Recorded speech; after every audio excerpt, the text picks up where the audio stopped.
Oi, boa noite. Eu tinha ficado então de responder algumas perguntas em uma live, pedi para o pessoal enviar perguntas.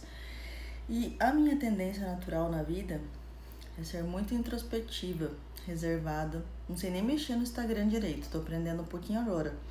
Eu já tinha visto uma vez como que fazia live, mas eu nunca tinha usado. Então, o recurso, recapitulei agora num tutorial do YouTube.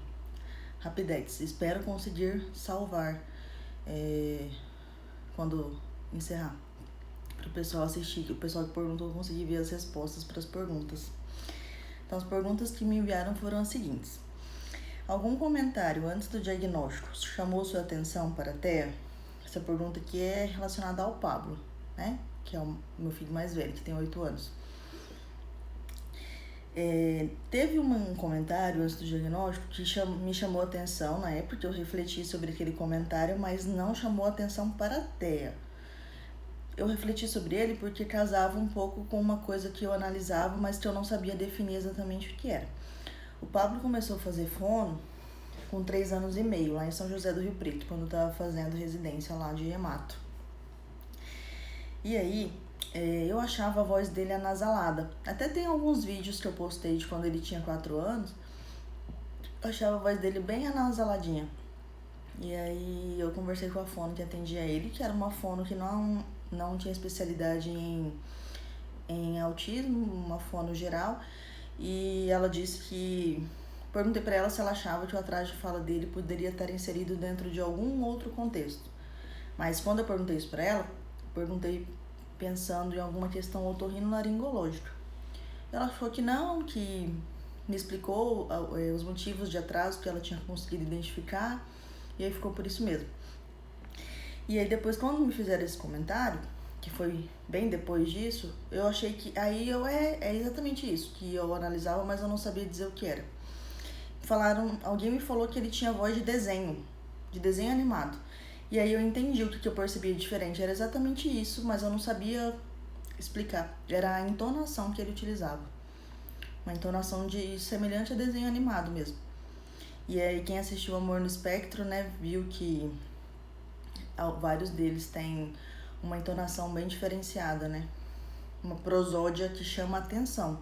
Mesmo que sejam verbais, que sejam capazes de comunicar com perfeição o que eles desejam, tem a prosódia alterada. Outra pergunta que me mandaram é: você fez algum exame genético? Não, eu não fiz exame genético. Por quê? Então, embora a gente saiba, né, que o autismo já está comprovadamente definido, que o fator genético é quase sempre presente,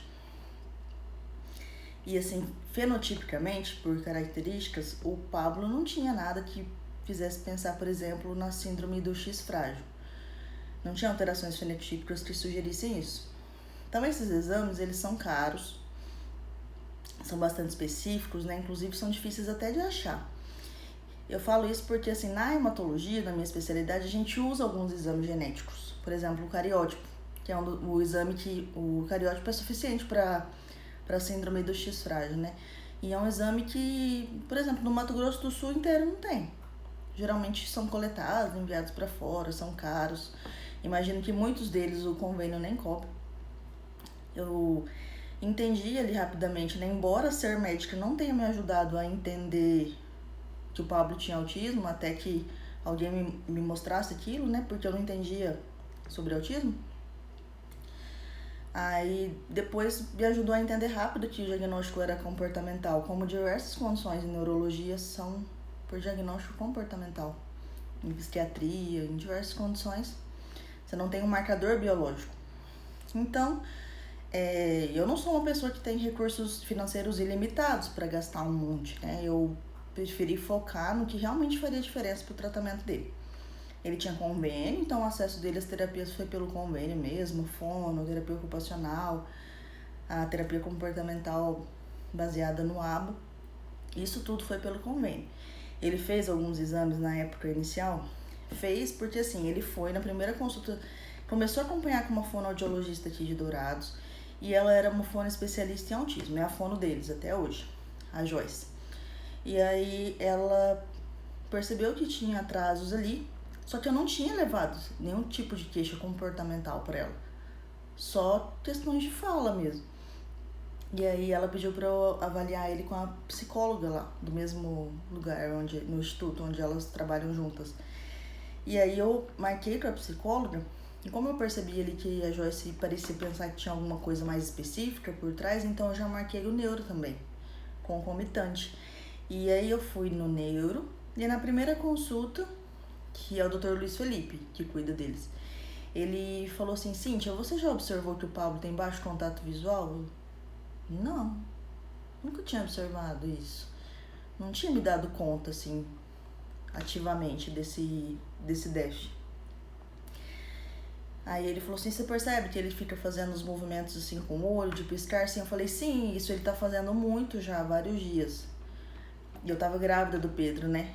Eu atribuí que ele tava mais desorganizado ali e tava fazendo mais aquele tique, que eu pensava que era um tique, né? Por conta da gravidez do Pedro. E as estereotipias vão mudando, né? Uma hora é uma, outra hora é outra, outra hora é outra. E naquele momento era o do piscar. Então, o do piscar é uma coisa que chama muita atenção, né? Tava ficando super evidente. E aí ele viu esses dois sinais, ele falou de autismo daí e falou de outras coisas, mas só que dava pra ver também que autismo era o que ficou de principal hipótese pra ele. E aí, então, depois eu fui dar uma estudadinha sobre autismo, numa fonte um pouco melhor, assim, e aí encontrei ali o nome pra tudo que eu vi o Pablo fazendo e eu não sabia que eram sinais de alguma coisa específica. Aí eu descobri que repetir trechos de desenhos, num Ctrl+C, Ctrl+V perfeito, se chama ecolalia, que aqueles movimentos diferentes que ele fazia com os dedos assim na frente do rosto, ou então ficar produzindo barulhos com a boca de forma repetida, eram estereotipias, que tamparam os ouvidos com alguns ruídos, liquidificador, aparelho furadeira, cortador de grama, tudo isso entre 2 e 3 anos, eu não lembro o ponto exato que começou, mas entre 2 e 3 anos ele começou a ter isso. E eu também não sabia que era um sinal de alguma coisa. E aí eu vi que tava tudo ali. Então, assim, eu tive fase de negação? Não, porque assim que ele me falou e eu fui dar uma olhada, era incontestável que era espectro autista. Então, nisso, a fono, enquanto eu fazia ali os exames laboratoriais que ele pediu ali, mas como praxe mesmo de descartar causas corrigíveis de atraso de desenvolvimento, ele fez eletroencefalo também na época. Enquanto eu organizava esses exames para ele procediu nas avaliações da psicóloga e aí rapidamente, depois de algumas sessões, ela já me chamou para dar uma devolutiva. E aí ela disse que tudo caminhava para autismo, nível moderado, e que precisava levar aquele relatório dela junto com as outras questões para o neuro tomar a decisão, né? Porque o laudo é responsabilidade legal do neurologista, do médico. Pode ser um psiquiatra, pode ser um neurologista. E aí quando eu voltei nele, falei: olha, Luísa, aqui estão os relatórios então da equipe multidisciplinar, fono e psicóloga, as duas emitiram seus laudos. Falei, e aí elas falam a mesma coisa que você falou, que é autismo, e eu já falei assim pra ele, e eu não discordo não, pra ele já saber que poderia me falar então tudo que eu podia fazer, porque eu não, de forma alguma, tava em dúvida sobre aquilo. E aí eu comecei a fazer o tratamento dele. Então, o exame genético, eu achei que como não muda o tratamento, e que não é relevante para o diagnóstico, e não muda o tratamento, não mexi com isso. Aí, assim, o que acho que é importante a gente conversar aqui sobre isso, é se você tiver recursos ilimitados, faça, ok. Mas não faça pensando que é isso que vai definir se o seu filho está no espectro autista ou não, isso é uma coisa importante. O diagnóstico é comportamental. Você pode fazer cariótipo, retissoma, todos esses exames mais específicos aí que existem, que eu nem sei o nome de todos eles, e não encontrar nenhuma alteração. E ainda assim o seu filho está no espectro, porque o diagnóstico é comportamental. Então, em 2013, né, o DSM, novo DSM, que é o 5, fala dos déficits de interação, e não é não interagir. Muitas vezes há interação, só que a interação é inapropriada, inadequada em relação aos pares da mesma idade. Hoje, depois de 2 anos do diagnóstico e com uma intervenção comportamental, Na verdade, o Pablo já tinha interesse social, só que ele não sabe fazer isso de forma apropriada. Então ele pode se aproximar de uma criança na escola e falar uma ecolalia, não saber como iniciar um diálogo, os interesses restritos fazem com que ele não fale dos mesmos assuntos, e isso impacta a socialização. Agora ele estuda no SEI, antigamente ele estudava no Delfos, estudou no Delfos o pré e o primeiro ano aqui em Dourados, logo que a gente voltou. E ali ele estava crescendo junto com os outros meninos, né? Mesmo assim, já era nítido, assim, antes do diagnóstico, que os outros meninos achavam ele diferente. Falavam assim, um pouco dele. E o Pablo era grandão, era o maior da turma, mas ele era super mais infantil, né? E os outros meninos já cheios de malícia e tudo assim. E isso era uma coisa que me chamava a atenção no Pablo. Mas eu pensava que era uma super qualidade dele, né? O Pablo é super bonzinho. O Pablo não... Se o Pedro morde ele, se o Pedro empurra, que o Pedro andou fazendo isso, ele é incapaz de reagir. Ele vai sofrer ali quietinho, pedir ajuda pra mim, mas ele não reage. E ele sempre foi assim, super bonzinho. Isso era uma coisa que eu observava bastante nele, que ele era uma criança super bonzinho, super bonzinho. Eu ficava preocupada de ele ter problemas na escola por não saber se defender. Então, aí a outra pergunta foi: qual a diferença entre a Cíntia mãe e a Cíntia médica frente a isso? A Cíntia mãe tem dúvidas como todas as outras mães. Sempre tem dias bons e dias ruins. Agora vamos separar um pouco aqui em relação ao Pedro. O Pedro teve diagnóstico com 1 ano e 3 meses. Quando ele teve o diagnóstico, já fazia 1 mês e 10 dias que foi um diagnóstico precoce, 1 mês e 10 dias que ele estava em intervenção maciça, porque eu já sabia desde alguns dias antes que ele estava no espectro, e mesmo que eu não soubesse, eu já tinha estudado o suficiente para saber que definir se é ou não é muito menos importante do que iniciar a intervenção. Se estão tendo atrasos, não se preocupe com o nome que isso vai ter daqui 2, 3, 4 meses de observação. Trate os atrasos. E aí, só que aí quando eu comecei, aquela coisa bem consistente mesmo, eu já tinha certeza. Foi o dia que eu montei o canal no Instagram, dia 8/8. Aquele dia ali eu tinha certeza já. E aí a gente começou a intervenção maciça. Não tinha sentido, depois já de estar 2 anos inserida nessa realidade, eu ficar extremamente destruída com o diagnóstico. É claro que deu uma baqueada ali, né?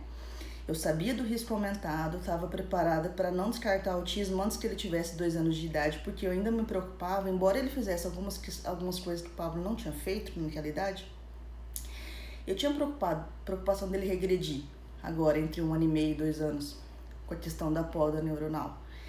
Então eu estava preparada para não ficar assim, tranquilo, antes de 2 anos, já estava preparada para isso.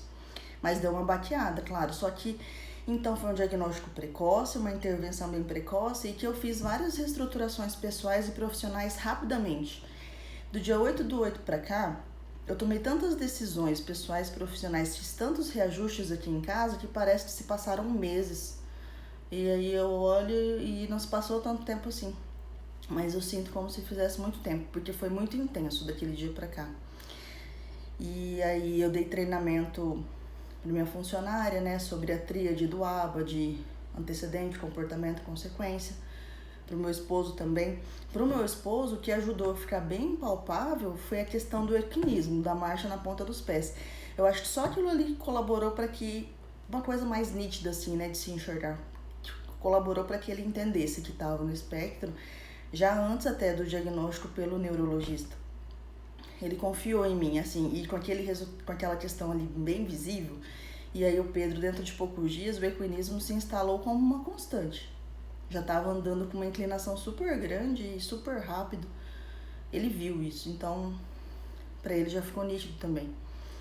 Expliquei para ele essas questões e treinamento para eles dois. Assim, eu falei assim, eu sei que você não vai, depois que eles dormirem, ir ficar estudando até de madrugada igual eu vou fazer. Tudo bem, essa função vai ser minha, mas pelo menos escuta tudo que eu te passar. Expliquei para ele a questão das brincadeiras sensórios sociais que o modelo Denver fala, para ampliar a linguagem. Eu falei, então você chega tarde do trabalho. O trabalho é cansativo, vai ficar 40 minutos, 1 hora com eles e vai querer tomar um banho e dormir. Não tem problema, mas sejam 40 minutos de qualidade. brinque assim, não reforce comportamentos assim, e se em algum momento você vê eu ignorando um choro, por exemplo, saiba que existe muito estudo por trás disso. Porque ele era o tipo que, se o Pedro tá chorando, ele sairia de onde estivesse. O que tá acontecendo com o menino? Não tá vendo, não tá vendo? Mas aí agora ele entendeu já. Uma questão assim, que por ser médica, né, eu sempre fui muito desligada de cuidados com o meu currículo. Nem coloco no meu currículo muitos cursos ou coisa assim. E agora eu não fiz isso ainda, mas eu vou fazer de imprimir todos esses certificados dos cursos que eu tô fazendo e colar tudo lá perto dos meus quadros na sala. Que se em algum momento ele tiver recaído, assim, de querer eu falar, tá ali, ó, eu tô estudando bastante, então você tem que acreditar em mim. Porque vai que daqui uns dias mais começa a questionar, né, algumas coisas. Então é isso, aí a Cíntia mãe tem as dúvidas que todas as mães têm. A Cíntia médica, né, o que me ajudou? Não me ajudou no diagnóstico do Pablo, mas me ajudou a adquirir conhecimentos de forma rápida depois do diagnóstico. Porque assim, aí eu tava ali trabalhando, iniciando uma carreira dentro de uma especialidade, tendo que também ganhar dinheiro, como todo mundo precisa. E aí, o diagnóstico dele já na realidade de uma gravidez inicial do Pedro. Tudo junto. E aí, eu perdi o fio da meada agora. Tá. Mas aí me ajudou a adquirir os conhecimentos rápido. Eu comecei a estudar, não numa velocidade ultra rápida, mas uma coisa constante. E aí, como já estava acostumada a estudar bastante, e termo técnico não era um problema para mim, né? Eu senti que fluía rápido. E porque era um assunto de interesse também. Porque aí o Pablo foi inserido nas terapias dele. O Pablo nunca fez mais do que 10 horas semanais. Na verdade, é 10 horas semanais na risca, assim. Teve momentos que dava até um pouquinho menos. 10 horas semanais já somando tudo. O resto a gente complementava em casa, assim. As questões sociais, questão do relato de eventos passados, porque da parte de comportamento verbal o Pablo já tá nesse ponto. E aí isso me ajudou nesse processo. E aí, estudando, rapidamente eu cheguei ao dado de que a questão genética era muito importante e que o Pedro, um menino, então era gravidez de menino, tendo já um menino anterior diagnosticado. Aí o risco era de 20%. Então tudo aquilo que eu ia fazer dali em diante tinha 20% de chance de levar a algum diagnóstico e 80% de chance de ser desnecessário. Mas 20% é muito alto. E existe ainda uma outra questão que não está descrita na literatura, mas que os médicos que estão aqui assistindo, que eu estou vendo os médicos aqui assistindo, vão concordar, que é a influência do CRM positivo. Isso a literatura não descreve, mas é um fator de risco adicional. E aí eu precisava estudar. Então o que eu fiz para poder estudar? Todos os vídeos dos profissionais que eu acompanhava, dos bons profissionais que eu acompanhava, da Maíra Gaiato, da doutora Maria Cláudia Brito, do Gustavo Teixeira, do CBI of Miami, de todo mundo, de sinais em bebês, eu estudava, eu assistia. E assistia várias vezes. E aí também assistia, mas eles falavam, fazer isso, fazer aquilo, eu precisava ver, eu precisava do apoio visual, igual os autistas precisam, também precisava do apoio visual. Então eu peguei e assisti bastante vídeos de mães que falavam assim, minha filha teve diagnóstico com tal idade, o meu filho teve diagnóstico com tal idade, mas temos aqui alguns vídeos da primeira infância que mostravam ali alguns sinais. Assisti também um vídeo que me ajudou muito, que até é em inglês, mas era só sobre as estereotipias possíveis. E muitos meses atrás, eu mostrei esses vídeos das primeiras estereotipias para minha funcionária de casa. Expliquei para ela que o Pedro tinha risco aumentado de 20%, que era um risco alto. Então que ela precisaria me ajudar a observar isso, porque ela ficava bastante tempo com ele. Agora, até pela questão do Covid, eu tô ficando bem mais de dia em casa.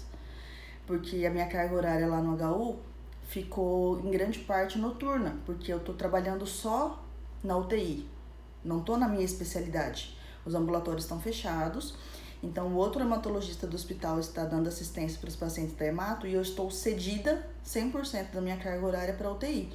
Então, eu tô ficando mais tempo em casa, mas até um tempo atrás, ela ficava muito mais tempo durante o dia, que é o tempo que ele tá acordado com ele. Então, ela estar orientada quanto a isso era importante. E aí, o que aconteceu? Tinha algumas pequenas observações de antes, mas eram coisas que eu colocava ali na caixinha de observações. Eu não tinha como, a não ser que fosse um caso muito severo, né, tentar saber isso antes de 1 ano, porque eu precisava ver a linguagem dele, como que ia se desenvolver. Ele tinha começado a apontar, mas eu tinha a impressão, que é uma coisa que o Pablo não tinha feito, mas eu tinha a impressão de que o quantitativo não era bom, que era pouco, que ele não estava introjetado aquilo na rotina dele. E aí eu sempre tinha a seguinte preocupação. Falei isso pro Dr. Luiz Felipe uma vez. Eu posso te dizer hoje, isso na segunda vez que eu levei o Pedro lá pra gente ir fazendo uma avaliação preventiva, era totalmente preventivo naquele momento, que o Pedro é mais neurotípico que o Pablo. Mas o que isso quer dizer necessariamente? Ele pode fazer algumas coisas que o Pablo não fez e ainda assim estar no espectro. Então, eu sou a filha mais nova, eu nunca tive uma criancinha pequena se desenvolvendo perto de mim, e o meu primeiro filho não é neurotípico, é autista. E se eu ficasse comparando ele só com o Pablo e errasse? Sendo que a gente sabe que cada um deles é um indivíduo antes de ser autista e que os sinais podem variar de um para outro. E aí ele apontou, mas eu achei que o quantitativo não estava muito adequado. E aí depois, nessa semana inicial de agosto, no final de julho, minha funcionária teve uma síndrome gripal, ficou 10 dias afastada. Aí no comecinho de agosto, quando ela retornou, ela me disse que tinha visto ele andando na ponta dos pés, poucos dias antes de afastar pela síndrome gripal. Aí eu tô nos inícios, isso é sinal de autismo. Ela falou assim, sim, eu sei, eu tô te falando por causa daquele vídeo que você me mostrou. E eu fiquei bastante com ele naqueles 10 dias e eu não vi. Aí daí em diante, depois demorou 2 dias pra eu ver o ecronismo dele. E aí isso veio junto com uma grande mudança neurológica que aconteceu ali na frente dos meus olhos. Eu sei que a poda neuronal pode ser entre 1 ano e meio e 2, né? Mas ali, aparentemente, uma mudança neurológica se instalou dentro de poucos dias de importante. Porque o equinismo ele não fazia antes, porque pra andar na ponta dos pés a criança tem que saber andar, né? Então com 1 ano ele tinha andado, e aí demorou um tempo para que ele tivesse habilidade suficiente para fazer aquela coisa ali de andar na ponta do pé. Mas o que chamou a atenção é que várias outras coisas aconteceram ali, porque eu sempre testava a resposta dele ao chamado. E antes, embora não fosse de 100%, mas era maior. Naquela semana declinou para uma coisa assim, tipo 20, 30% de resposta ao chamado, quase não olhava. E uma coisa, até tem um vídeo, um dos primeiros vídeos que eu postei é um vídeo dele andando de um lado para o outro sem ir para lugar nenhum. Uma marcha disfuncional, uma alienação comportamental, que é um dos poucos achados que sempre está presente. Aquele lá foi um vídeo que eu registrei, mas teve outros momentos que ele ficava daquele jeito. E ali eu conversei um pouquinho com a minha funcionária, e aí eu sempre ficava conversando com ela por essa questão de não comparar só o Pablo, que tem autismo. Como ela criou vários filhos neurotípicos e outras crianças também, de pequenininhas, até durante boa parte do desenvolvimento, estava mais ou menos próximo do que ela tinha visto antes. Mas aí, quando aquilo começou a acontecer e eu conversei um pouquinho com ela, eu vi ali que claramente para ela também já tinha ficado super distoante do que ela via antes do desenvolvimento pro que ela estava vendo do Pedro. Mas ela não quis também ficar muito me falando. Ela falou algumas coisas, mas ela não ficava a cada dia me falando tudo que ela observava. Mas aí quando o equinismo apareceu, aí ela pegou e comentou comigo, logo em seguida eu vi mudanças comportamentais importantes, vi flapping de mãos, nunca consegui registrar o flapping de mãos, é muito rápido. E por que eu reconheci, ela reconheceu também o flapping de mãos quando ela viu? Porque nesse vídeo de sinais precoces tinha também a primeira estereotipia que aparece naquele vídeo de um menininho fazendo flapping de mãos, um menino bem pequenininho. Era um vídeo dos primeiros sinais, das primeiras estereotipias possíveis em bebês. Porque tem muitas variações, né? E assim, o Pedro acabou fazendo as clássicas. Com exceção do movimento pendular de tronco, as outras clássicas ele fez todos. E ali no decorrer de dias a gente conseguiu visualizar todos ali acontecendo. Eu não consegui o flapping clássico ainda pegar. Mas eu postei o vídeo do final de semana dele quando faz o alcance dirigido, fazendo movimentos estereotipados e incontestáveis de mãos. Então ele tá diagnosticado, mas todos os sinais precoces que eu consegui filmar dele, eu vou postar ali para ir reunindo um banco de dados de sinais precoces, para que outras pessoas tenham acesso a essa informação. Então essas foram as perguntas que me fizeram. Agora eu vou falar só sobre a questão da higiene do sono, que eu perguntei sobre quem sabia do que se tratava. Então os distúrbios do sono são bastante prevalentes, né? 50% a 80% os estudos falam, e de forma expressiva. Então tudo que a gente trabalha com o Pedro vai ser consolidado durante a noite. É a noite que, na hora do sono, né? Que existe uma faxina ali para descartar o que não importa e solidificar uma coisa que o cérebro entendeu que é importante e precisa ser armazenado. Igual quando você decora um telefone para ligar para alguém. No outro dia você não se lembra mais daquilo, né? Porque já foi deletado no período noturno. E aí o Pedro demonstra sinais de ter um comprometimento do sono maior que o Pablo teve nessa idade. Então, o que a gente fez?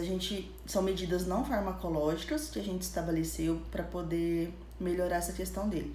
Então, o Pablo hoje está bem mais organizado quanto a essa parte. E aí, mesmo assim, ele tem que fazer parte do comboio ali para estimular o Pedro. Comprei pijama para os dois, que é uma coisa que eu sempre considerei frescura. Eu mesmo durmo do que for, calça jeans, até de sapato, acho que eu consigo dormir. Mas pensando na causa deles, aí eu preciso desse. Achei que o pijama se aplicaria bem para fazer um ritual do sono. Então, 40 minutos, 1 hora antes de dormir, o ideal é desligar a TV e não deixar mais ter acesso a telas.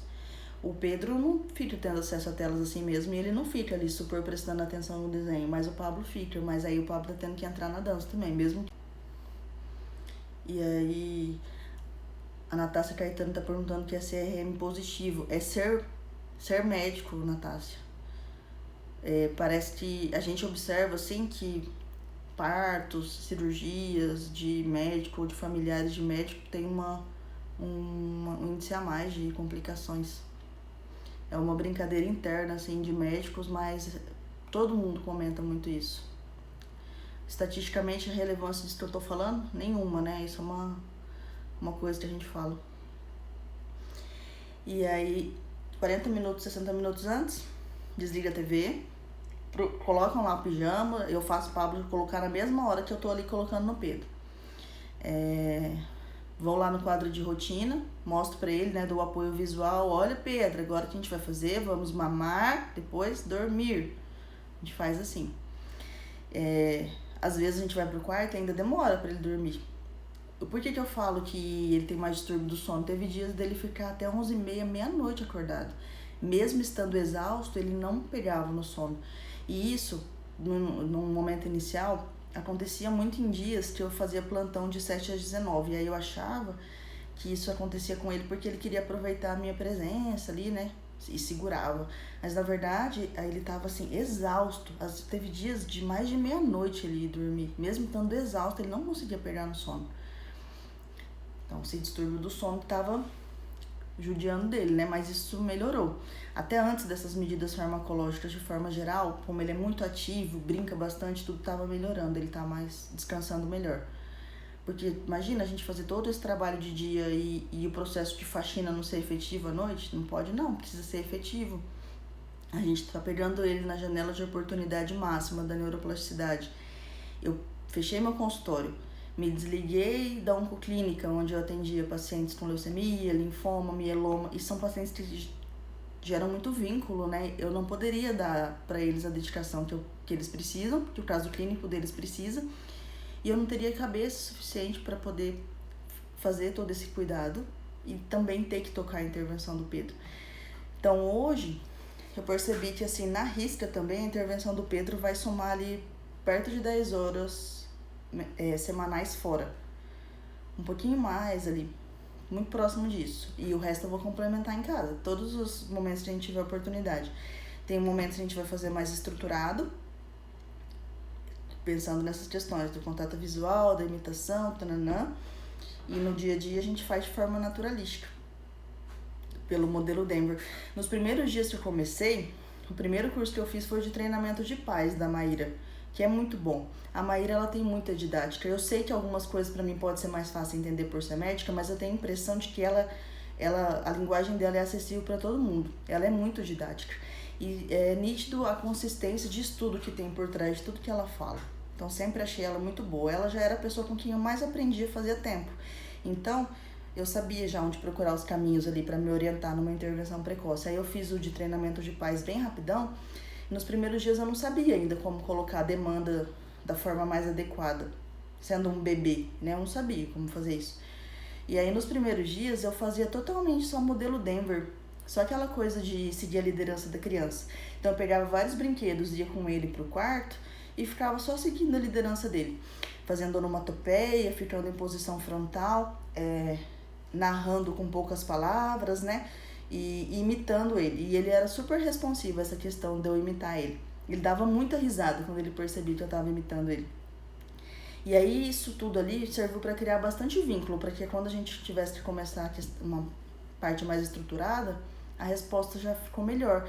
Tanto que esses dias eu peguei e fiz com ele um programa de atenção compartilhada, onde a gente gerou 10 oportunidades dele de compartilhar o objeto com uma outra pessoa, de mostrar um objeto para outra pessoa, sem precisar entregar ainda nesse primeiro momento, só ir mostrar. E ele foi 80% das vezes, das 10 que eu pedi, 8 vezes ele foi. Ou seja, ele foi muito bem em atenção compartilhada nesse primeiro momento. Se eu tivesse tentado fazer essa atenção compartilhada com ele no início, teria sido super baixo. Então, assim, como que eu vou... Atenção compartilhada, ele foi bem ali, né? Dessa primeira etapa, que é só mostrar o que ele estava interessado para outra pessoa. O próximo passo vai ser ele mostrar e entregar. Isso vai progredindo, o nível de dificuldade vai aumentando. Então, a gente diminui os comportamentos em partículas menores, estabelece uma didática para progredir nas etapas e critérios objetivos.